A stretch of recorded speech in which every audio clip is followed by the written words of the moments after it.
Well, I'm joined by Ammar Kahf, the Executive Director of Omran Centre for Strategic Studies, based here in Istanbul. The centre focuses on the Syrian conflict. Thank you very much for coming in. Thank you. This appears to be quite a significant development, the retaking of this base. True. I mean, this is a significant strategic location close to Raqqa.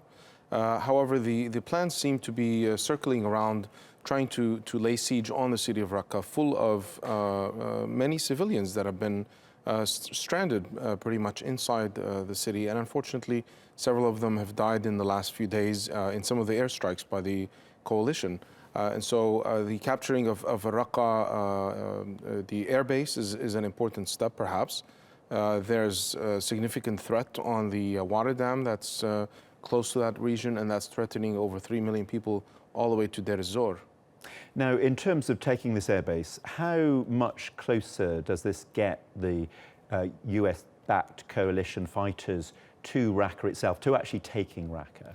I think it's going to take some time to actually close all the routes to Raqqa and shut down basically every route, just like they've been doing in the last 6 months. And so I think it's a process, and it's not going to end soon, unfortunately, but I think it's a step closer to laying the full siege over the city of Raqqa from all sides. And is there any indication coming out of Raqqa itself about what Daesh are doing to prepare for this onslaught? How are they digging in? Well, Daesh have been pulling out from the Damascus suburbs with little fight, and from Suwaida in the southern suburbs of Syria.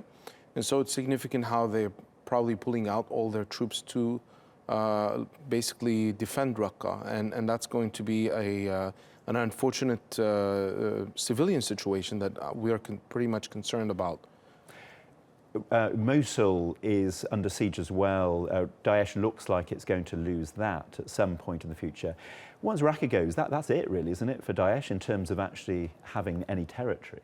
Well, next is Deir ez-Zor, which is the southern province in Syria, and that's also an important oil place where they get a lot of revenue.